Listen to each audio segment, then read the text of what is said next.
My name is Fehlinger, and I'm the Deputy Director of the Secretariat of the Internet and Jurisdiction Policy Network. When I look around here in this heptagon seating, which is very special, which reflects the heptagon logo of the policy network, I'm amazed to see everybody here, and I'm amazed to see what this policy network has become. 7 years ago, many stakeholders still had to be convinced that there is a structural problem with jurisdictions on the internet. Today, this sounds quite unbelievable. The Internet and Jurisdiction Policy Network was created in 2012 after a series of international consultations with key actors. And those consultations confirmed that there was a need for stakeholders to have an ongoing space for discussions and policy development. Since 2012, this policy network has grown. It engages today over 200 entities around the world who share a commitment to jointly develop solutions. This is the second time after the first global conference of the Internet and Jurisdiction Policy Network in Paris that such a diverse and critical mass of actors is gathered and united in one room.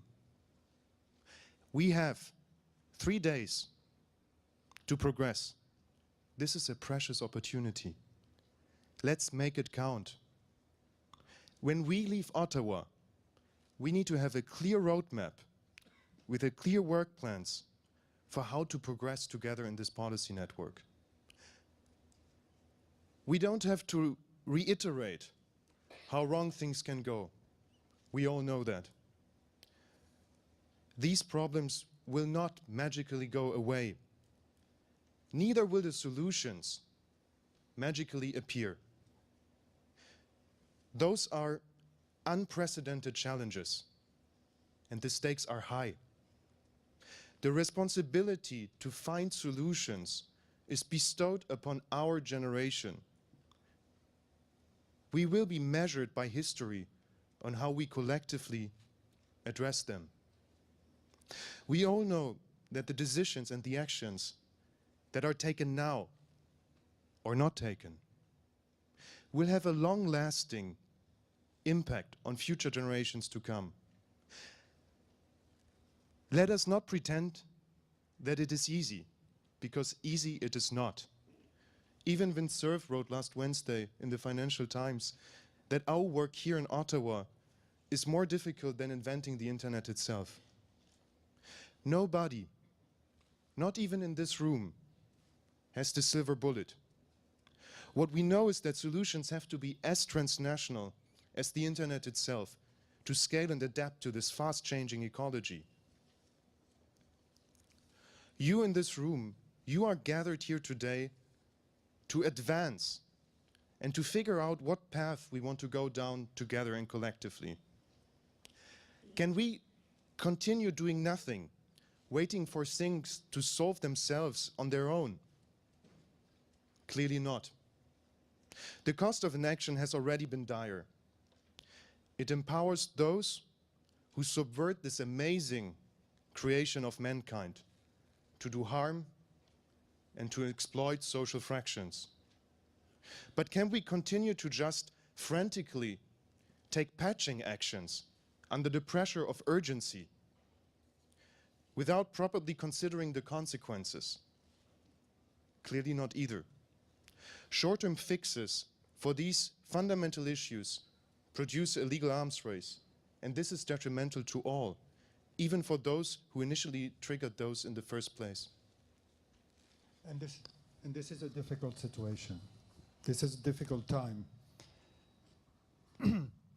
When actually the very tools and the very legal tools that are available become the obstacle, when they're actually preventing mankind from finding the solutions to the transnational problems that we're all facing, then it actually is the joint responsibility of all concerned actors to assemble, to gather their thoughts, and to develop improved mechanisms for policymaking and new governance frameworks.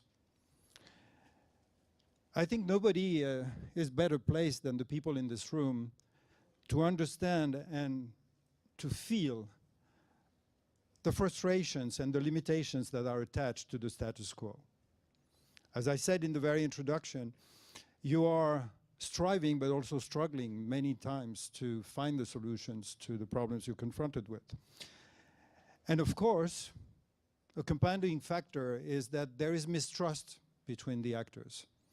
There's mistrust between governments. There are mistrust between the governments and the other actors. There are mistrust between the different actors, competition.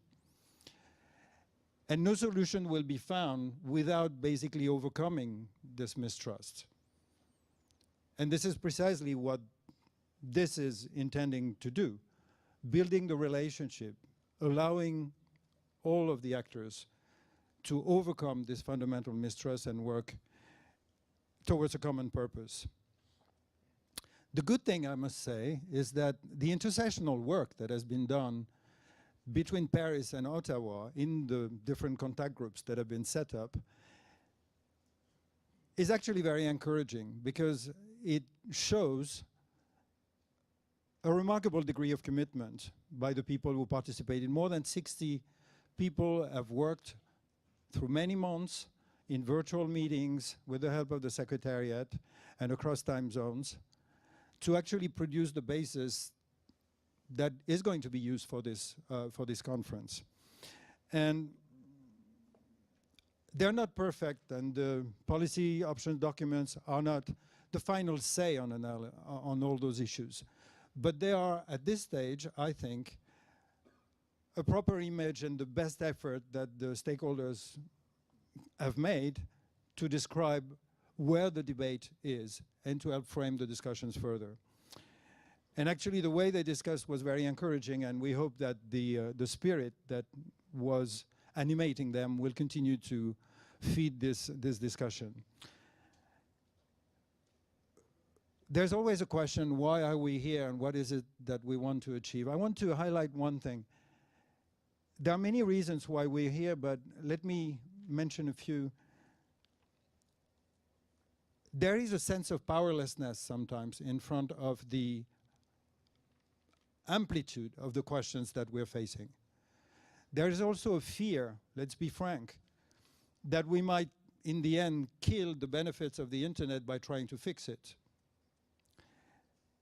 There is also a need, as I said earlier, to step back from the pressure of urgency, because what is being done, constantly patching the problems that have just emerged a couple of days before, is not a solution that is lasting long term.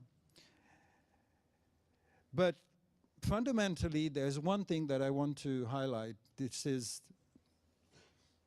the belief that the people in this room and in the policy network share something that is not often highlighted, that is not often clarified, but it is this deep belief that we need to reconcile competing objectives, namely that we want to collectively fight abuses, at the same time defend, develop, and protect human rights, and at the same time make sure that we enable the digital economy and the cloud economy. And reconciling those three objectives is a very difficult, is a very ambitious goal, but I think this is something that unites the people in this room. And so fundamentally, the bottom line is these are legal problems, these are economic questions, these are human rights related questions, these are security questions. But overall, I think what is at stake is a fundamental question of what is the digital society that we want to build together, and what kind of governance should it have. And you collectively in this room and the participants in the policy network, you represent, as Paul said, a critical mass of actors. You have the power, if working together, to basically shape the future of digital governance, to preserve the global nature of the internet and its benefit, and catalyze change. Nobody else can do it if you don't do it, and you cannot do it alone either. This is why the network is intended to grow, that it will reach out to other actors and engage them to be as inclusive as possible.